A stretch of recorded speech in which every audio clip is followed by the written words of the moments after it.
नमस्कार। आज का टॉपिक राजस्थान जीके में से राजस्थानी चित्रकला और राजस्थान की चित्रकला है, जो आरपीएससी वीओ एग्जामिनेशन के लिए बहुत महत्वपूर्ण टॉपिक है। सबसे पहले हम चर्चा करते हैं कि राजस्थान की चित्रकला को 4 भागों या स्कूल्स में बांटा गया है, जिसमें मेवाड़, मारवाड़, ढूंढाड़ और हाड़ौती स्कूल शामिल हैं। मेवाड़ स्कूल में चामंड, उदयपुर, देवगढ़, नाथद्वारा, शाहपुरा चित्रशैलियां सम्मिलित हैं, जबकि मारवाड़ में जोधपुर, बीकानेर, किशनगढ़, नागौर, जैसलमेर और अजमेर चित्रशैलियां सम्मिलित हैं। ढूंढाड़ में आमेर और जयपुर, अलवर, उडियारा और शेखावती सम्मिलित हैं तथा हाड़ौती स्कूल के अंदर बूंदी और कोटा चित्रशैलियां सम्मिलित की गई हैं। अब हम राजस्थान की चित्रकला से संबंधित कुछ एमसीक्यूज पर चर्चा करते हैं। क्वेश्चन नंबर 1, राजपूत चित्रकला की किस शैली से निहाल चंद संबंधित था? विकल्प है किशनगढ़, हाड़ौती, ढूंढाड़ और मारवाड़। यहाँ उत्तर होगा किशनगढ़। किशनगढ़ शैली मारवाड़ स्कूल से संबंधित है तथा मोरध्वज निहाल चंद इनके प्रमुख चित्रकार थे, जिन्होंने नागर सामुच्चय का चित्रण किया, विष्णुप्रिया का व्यक्तिगत चित्र बनाया था जिसे मणि ठाणी कहा जाता है। एरिक डिक्सन के अनुसार ये भारत की मोनालिसा है।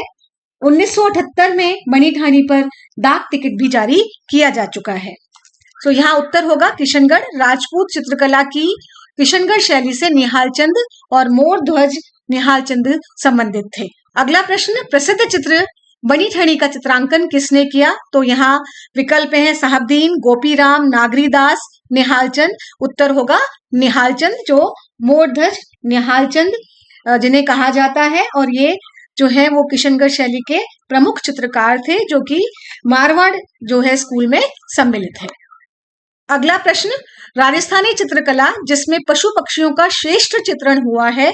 विकल्प है मेवाड़ शैली, कोटा शैली, बूंदी शैली और किशनगढ़ शैली। यहाँ उत्तर होगा बूंदी शैली, जो कि हाड़ौती स्कूल से संबंधित है, और इसकी प्रमुख विशेषता है कि नाचते हुए मोरों का चित्रण किया जाता है, पशु पक्षियों का चित्रण बहुत अधिक किया गया है, इसके अंदर पेड़ पौधों का चित्रण भी किया गया है।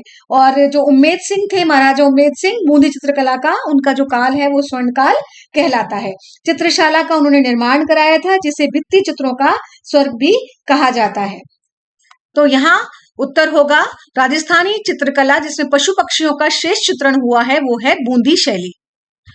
क्वेश्चन नंबर 4, किस राजपूत चित्रकला शैली में नारियों और रानियों को शिकार करते चित्रित किया गया है?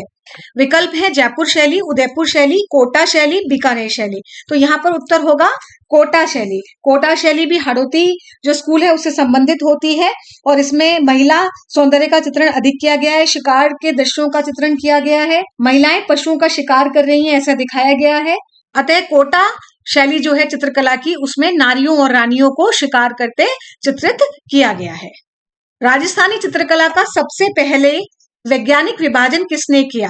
विकल्प है पंडित द्वारका प्रसाद शर्मा, आनंद कुमार स्वामी, सौभागमल गहलोत, श्री राय कृष्णदास जी। और यहाँ उत्तर होगा आनंद कुमार स्वामी। 1916 में आनंद कुमार स्वामी ने राजपूत पेंटिंग्स नामक पुस्तक लिखी थी। इस पुस्तक में राजस्थानी चित्रकला के साथ साथ पहाड़ी क्षेत्र की चित्रकला को भी सम्मिलित किया गया था। और इस राजस्थान की चित्रकला या राजपूत चित्रकला के 4 स्कूल थे, 4 भागों में इसको बांटा गया, जैसे कि मैंने पहले बताया, मेवाड़ स्कूल, मारवाड़, ढूंढाड़ और हाड़ौती स्कूल। तो राजस्थानी चित्रकला का सबसे पहले जो वैज्ञानिक विभाजन है वो आनंद कुमार स्वामी ने 1916 में किया। तो यहाँ उत्तर होगा आनंद कुमार स्वामी। अगला प्रश्न, गीत गोविंद सार का संबंध निम्न में से किस चित्र शैली से है? मारवाड़, किशनगढ़, मेवाड़ और ढूंढाड़। यहाँ उत्तर होगा मेवाड़ स्कूल, मेवाड़ चित्र शैली से संबंधित है। जगत सिंह प्रथम जो थे उनका शासनकाल मेवाड़ चित्रकला का स्वर्ण काल था। उसके बाद संग्राम सिंह द्वितीय के भी शासनकाल में प्रसिद्ध चित्र बनाए गए, और इसमें लाल चमकीले पीले रंग का प्रयोग अधिक किया गया था, और कदम वृक्ष का चित्रण भी किया गया था। यहाँ गीत गोविंद की बात आ रही है। गीत गोविंद आख्या का सन 1445 में जयदेव कवि की कृति गीत गोविंद की इस प्राचीन सचित्र प्रति का चित्रांकन जो था वो गोगुंदा में किया गया। फिर गीत गोविंद सार 1545 ईस्वी में यह गीत गोविंद की जावर में चित्रित दूसरी सचित्र प्रति है।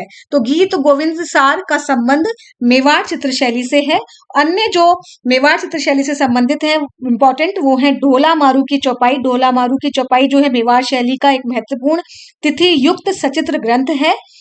साथ ही साहबदीन जो कि प्रमुख चित्रकार थे, उन्होंने रागमाला और भगवत पुराण का चित्रण किया। अगला प्रश्न, पिछवाई चित्रशैली का मुख्य विषय है युद्ध, राजदरबार, श्री कृष्ण लीला, प्रणय प्रसंग। यहाँ उत्तर होगा श्री कृष्ण लीला। यह पिछवाई चित्रशैली नाथद्वारा से संबंधित है और नाथद्वारा जो शैली है वो मारवाड़ स्कूल से संबंधित है। तो यहाँ जो पिछवाई चित्रशैली है उसकी विशेषता है वल्लभ संप्रदाय का प्रभाव है इस पर। मंदिरों की दीवारों पर भगवान कृष्ण के चित्र बनाए गए हैं जिन्हें पिछवाई कहा जाता है।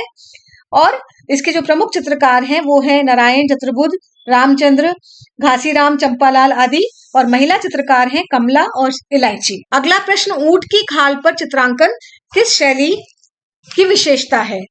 विकल्प है मेवाड़ शैली, मारवाड़ शैली, किशनगढ़ शैली और बीकानेर शैली। यहाँ उत्तर होगा बीकानेर शैली जो कि मारवाड़ स्कूल से संबंधित है। इस शैली के अंदर ऊंट की खाल पर चित्रांकन जो कि बीकानेर शैली की विशेषता है, इसमें ऊंट के चमड़े पर सोने का कार्य किया जाता है। बीकानेर के कैमल हाई ट्रेनिंग सेंटर में उस्ता कला सिखाई जाती है।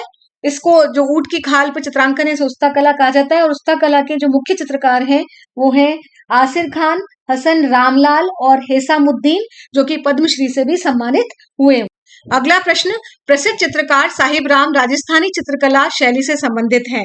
विकल्प है किशनगढ़, नाथद्वारा, जोधपुर और जयपुर। यहाँ उत्तर होगा जयपुर जो कि ढूंढाड़ स्कूल से संबंधित है। जो साहिब राम थे जो प्रसिद्ध चित्रकार थे जयपुर के, जो राजाओं के इन्होंने आदम का चित्र बनाए और ये ईश्वरी सिंह जो महाराज थे उनके काल में प्रसिद्ध थे। राजस्थान की विभिन्न लघु चित्र शैलियों के प्रमुख चितेरे जो कि चित्रकार होते हैं इस प्रकार हैं। शैली का नाम है मेवाड़ शैली, प्रमुख चित्रकार साहिबदीन और इन्होंने जो चित्रित ग्रंथ हैं इनके द्वारा वो है रागमाला, गीत गोविंद और रसिक प्रिया। पोषक राजा थे महाराजा जगत सिंह प्रथम। इसी तरीके से मेवाड़ शैली में जगन्नाथ जो थे वो चित्रकार थे, इन्होंने बिहारी सतसई महाराजा संग्राम सिंह द्वितीय के शासनकाल में चित्रित की। किशनगढ़ शैली निहालचंद जिसके हम चर्चा कर चुके हैं, मोरध्वज निहालचंद, इन्होंने बड़ी ठणी बनाई और जो कि शासनकाल जिनका था वो थे सावंत सिंह। इसी तरीके से किशनगढ़ शैली से संबंधित अमरचंद चित्रकार थे जिन्होंने चांदनी रात की संगोष्ठी का चित्रण किया। कोटा शैली से संबंधित चित्रकार डालू थे जिन्होंने रागमाला की रचना की और पोषक राजा थे महाराव गुमान सिंह। तो इस तरीके से हमें इंपॉर्टेंट जो ग्रंथ हैं, चित्रित ग्रंथ, उनके चित्रकार और शैली को याद रखना है। Thank you for watching this video. हमेशा की तरह please subscribe, like and share my YouTube channel that is बरखास what is fair. Thanks a lot.